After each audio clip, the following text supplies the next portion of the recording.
러시아가 2014년에 크림반도 점령에 이어서 2022년 초, 그러니까 내년 초에 우크라이나를 침공할 모습을 보이고 있어요. 그래서 여러 나라들이 지금 두려움에 떨고 있습니다. 실제로 진짜 쳐들어오느냐, 이걸 잘 봐야 될 것 같은데, 우크라이나 주변에 군대를 7만 명 넘게 주둔했다라는 뉴스가 나오고 나서 얼마 안 있어서 비공식적으로 공격 훈련한 병력이 17만 5천 명이다. 그러니까 이 정도 병력 규모면 러시아의 거의 총력을 다해서 우크라이나 진격을 준비 중이라 봐야 돼요.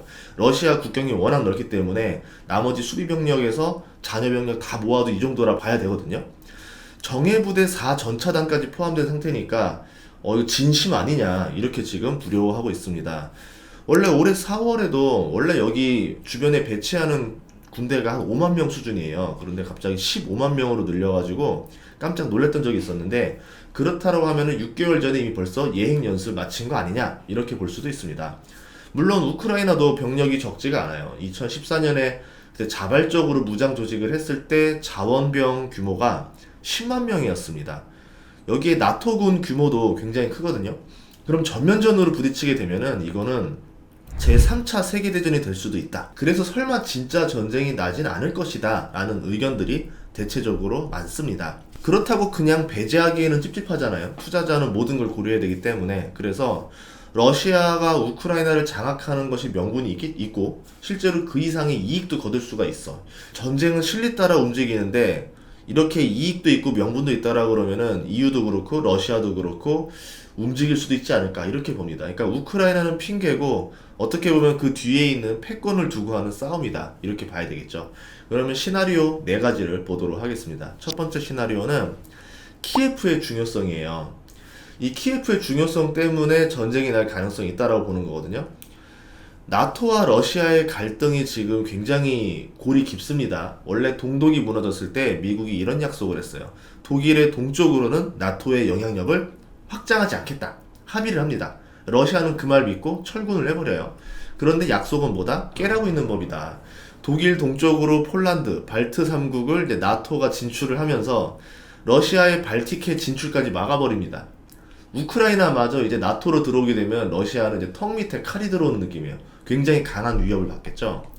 우크라이나 수도는 어디냐면 키예프인데요. 예전에 말하면 키예프 공국. 어디서 들었냐면 이제 몽골 역사 들었을 때 들어봤을 거예요. 13세기 몽골이 유럽을 유린할 때 격파했던 국가였었죠. 그 이후로 이제 몽골이 이제 3개 나라를 지배하는데 러시아, 벨라루스, 우크라이나가 몽골 지배에 있었습니다. 그때 키예프 공국이 망하면서 이주했던 주민들이 이제 위로 올라가서 세운 게 모스크바 공국이었거든요.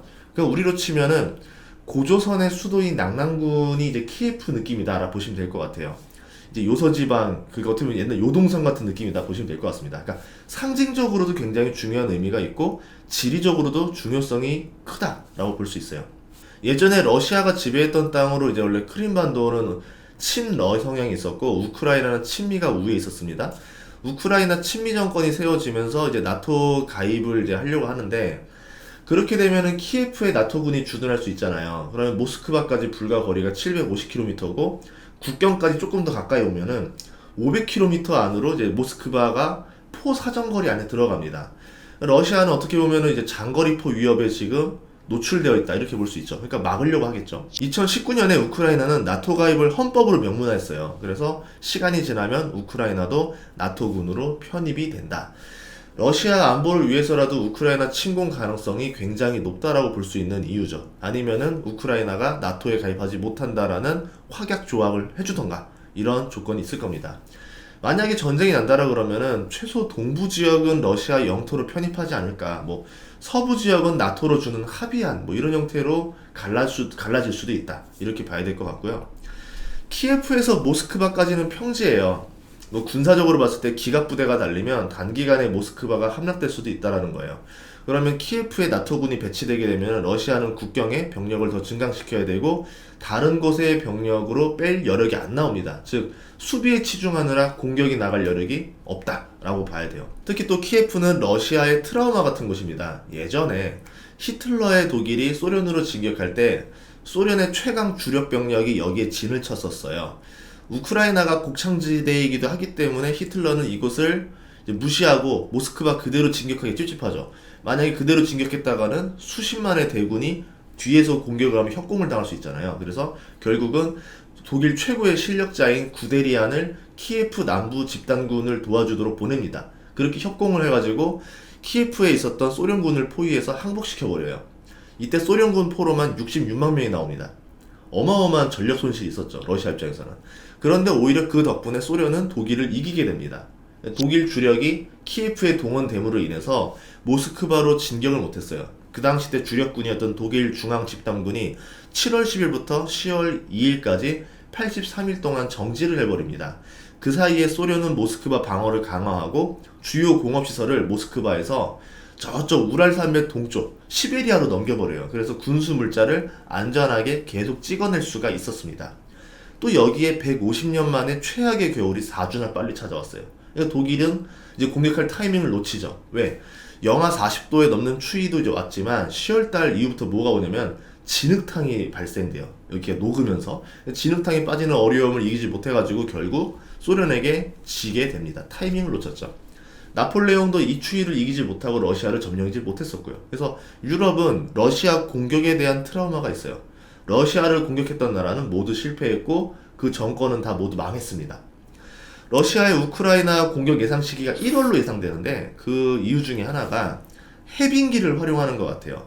땅이 진흙탕이 되는 라스푸티차 현상 때문인데요. 10월 초 가을 장마철 그리고 3월 말 해빙기 이때가 두 번 라스푸티차 현상이 발생합니다. 이때 되면 땅이 뻘로 변해가지고 통행이 굉장히 힘들어요. 러시아가 만약에 1월 말쯤에 진격을 해서 뭐 2월 한 달 동안 우크라이나를 접수하고 이제 우크라이나로 들어오는 주요 도로가 다 파괴됐다고 하면은 이제 3월 달에 나토군이 진격해서 오려고 해도 이 라스푸티차 현상 때문에 진격이 쉽지가 않아요. 그 사이에 러시아 같은 경우는 우크라이나 국경을 요새화 다 해버리고 버텨버린다고 하면은 나토군이 육상병력이 우위라고 하더라도 육군으로 진격하기 쉽지 않겠죠. 이제 공군으로 폭격하는 수준밖에 안 나올 겁니다. 그래서 결론은 우크라이나 키예프를 미끼로 러시아는 더 큰 것을 얻어내려는 게 아니냐 이렇게 볼 수 있죠. 우선 우크라이나를 먼저 장악한 다음에 내가 그러면 철수하는 조건으로 이런 딜을 달라 이렇게 갈 수가 있겠죠. 그래서 딜하기 굉장히 좋은 시기가 1월달에 침공하는 시나리오다 이렇게 볼 수 있고요. 우크라이나를 침공하고 빠르게 키예프를 장악하고 정부를 손에 쥐려고 할 거예요. 그렇게 되면 제 생각에는 우크라이나 동부 지역이라던가 뭐 플러스 알파를 얻는 방법이 있을 거고 아니면은 경제적 이익을 대가로 우크라이나에서 철수하는 방법 또는 우크라이나 침공을 해버려서 나토군이 이쪽으로 전쟁을 참가해서 우크라이나를 몰리게 하는 방법이에요. 그래가지고 난전을 유도해서 나토군이 상상도 못했던 요충지를 점거하는 방법 뭐 이런 것들이 있을 것 같습니다. 그래서 그거에 대한 이야기도 한번 제가 이어서 하도록 할게요. 두 번째 이유는 북극해 패권 싸움 때문에 그래요. 2018년부터 북극해 이권을 가지고 열강국끼리 패권 야욕을 드러내고 있어요. 미국과 나토군이 그때 최대 규모로 러시아를 가상의 적으로 설정하고 북극에서 훈련을 했습니다. 지구온난화로 인해서 2030년 이전부터 북극해가 이제 상시 운항이 가능해져요. 2030년이라 봤는데 더 빨라진 것 같아요. 아마 2025년, 27년을 보고 있습니다. 여기에 엄청난 광물 자원 탐사, 채굴, 통행세 이권이 생기게 되는 거예요. 그러면 이 패권을 누가 가져가느냐라는 거죠. 미국 지질조사국에 따르면요, 지구에 있는 천연가스 30%, 액화천연가스 20%, 원유 13%가 북극해에 매장되어 있습니다. 그런데 이 북극해의 주인이 없다라는 거죠. 그래서 여기 지금 누가 지금 입김을 행사하고 있느냐? 기존의 남극, 그리고 러시아, 노르웨이, 캐나다 등 이 연안 8국이 결정권을 행사하고 있고 한국이랑 중국은 13개 옵서버국이 돼 있어요. 그래서 의견을 제시하는 상황이기 때문에 이 패권을 누가 장악할 거냐, 그리고 여기서 누군가 좀 실력자가 누가 나타날 거냐, 힘겨루기가 좀 필요한 상황이 됐습니다. 그래서 러시아가 지금 가장 앞서 나가고 있는데 러시아가 50척가량의 쇄빙선을 가지고 있고 원자력 추진 핵 쇄빙선을 8척을 보유하고 있고요. 2019년에는 8,500톤짜리 쇄빙 전투함을 진수시켰어요. 미국 같은 경우는 북극 함대를 창설을 검토하고 있고 캐나다는 내년에 완성되는 쇄빙 전투함이 6척입니다. 그럼 최근에 또 보면은 LNG 쇄빙선 주문이 지금 한국 조선사로 막 들어오고 있거든요.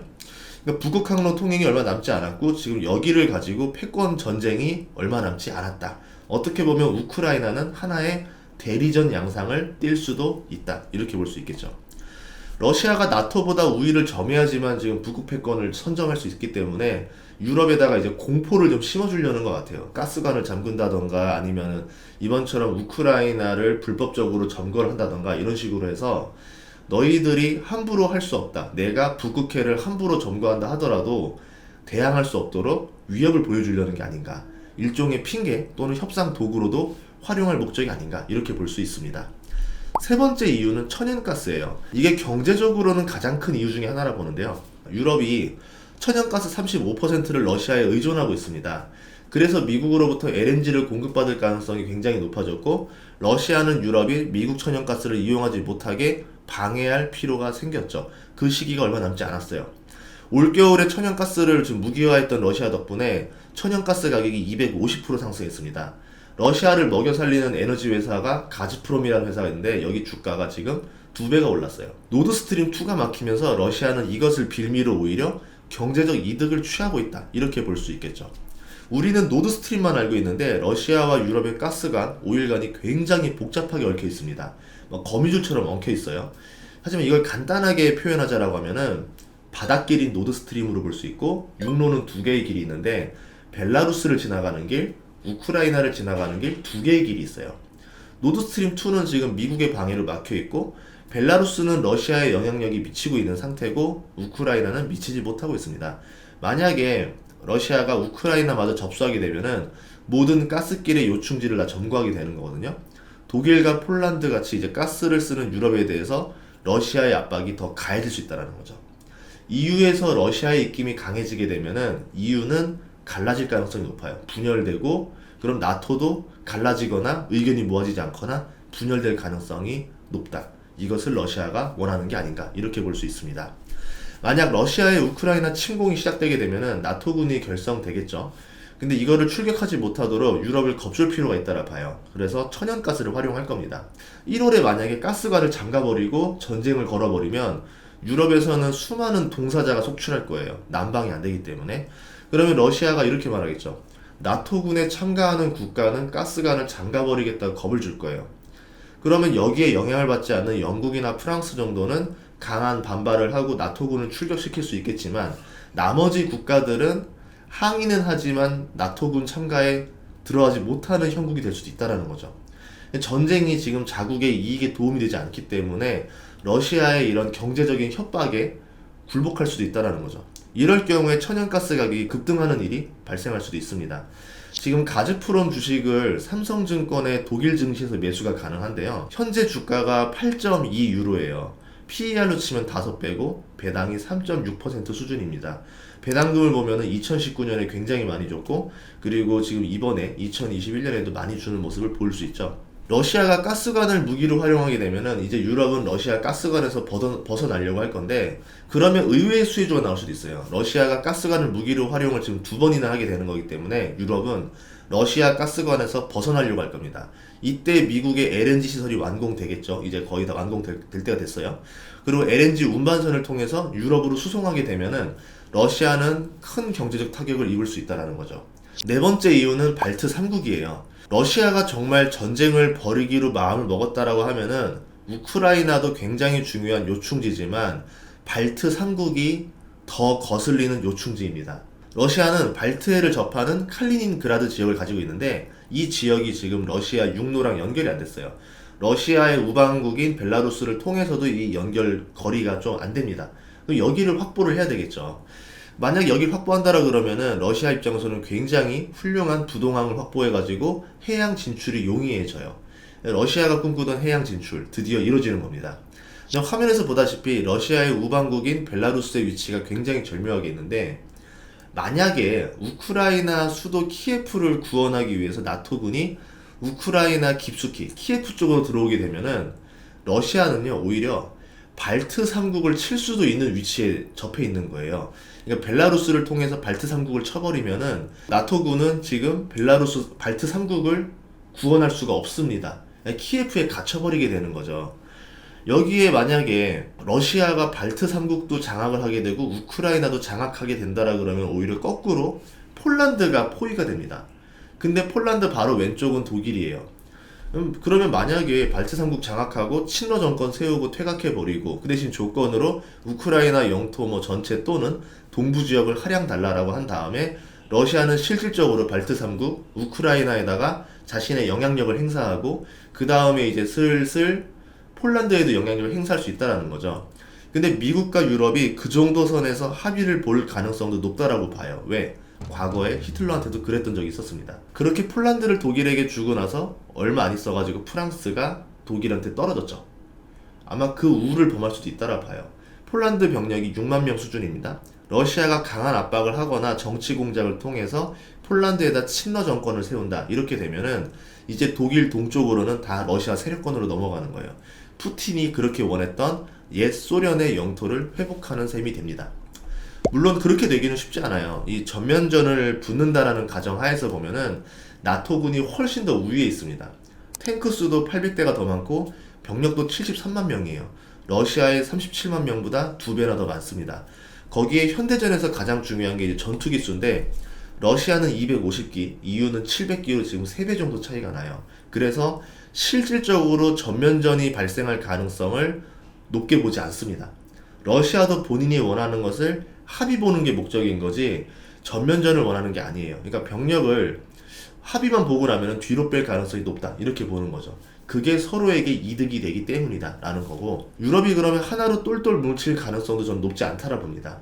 명분이 약하다는 거죠. EU의 반격이 거셀 가능성도 낮아요. 그래서 우크라이나 내에서 대치 구도가 장기화될 가능성도 굉장히 높다. 전면전은 아니지만 장기 국지전 양상으로 갈 수도 있다. 이렇게 되면 어떤 기업이 수혜를 보느냐? 군수업체가 수혜를 볼 가능성이 높아요. 오히려 전쟁이 길어져야 수혜를 봅니다. 대표적인 군수업체는 로키드 마틴이에요. 마이클 버리가 최근 3분기에 사들였어요. 이거 왜 샀을까 의문이 들었는데 설마 이거 아니냐라는 이야기도 있어요. 로키드 마틴은 군용기 제조사죠. 우리로 치면은 F-16이 많이 유명합니다. 그래서 탄도미사일이라던가 레이더, 군함도 제작하고 있고, 이 기업은 배당 수익률이 3.4%, PER이 15배 수준이라서 그렇게 주가가 비싸진 않습니다. 노스롭 그루만 같은 경우는 양대 방산업체 중에 하나인데 전투기, 항공모함, 헬기, 핵잠수함, 레이더, 군용 전자기기까지 만들고 있어요. 여기 같은 경우는 배당 수익률이 1.8%, PER이 18배입니다. 러시아 침공 인방 뉴스가 나오고 있는데 오히려 이 두 회사의 주가가 하락세예요. 그러니까 월가 입장에서는 전쟁이 나지 않는다라고 판단한 게 아니냐 이렇게 보고 있습니다. 그럼 미국은 어떻게 해결할까? 월가의 돈의 움직임으로만 보자면 미국은 전쟁을 해결할 수 있을 것이라 보는 것 같아요. 외교로 해결할 것이다. 러시아와 합의를 통해서 전쟁을 방지할 가능성이 높다. 러시아가 원하는 노드스트림2 개방할 가능성에서 어느 정도 마무리하지 않겠느냐. 천연가스도 최근에 가격이 좀 떨어지고 있잖아요. 이런 것들을 봤을 때는 그런 딜이 나오지 않겠는가 돈이 예상하고 움직이고 있습니다. 아니면 뭐 우크라이나의 나토 가입을 무효화하는 조건으로 어느 정도 서로 합의를 볼 수도 있겠죠. 그렇게 이번 문제를 잠재울 가능성이 높다고 봐요. 근데 이게 영구적인 해결법은 아니에요. 또 시간이 지나면은 또 문제가 발생할 겁니다. 그래서 미국은 러시아와의 협상에서 우위를 점하기 위해서 러시아를 누를 만한 카드가 필요해요.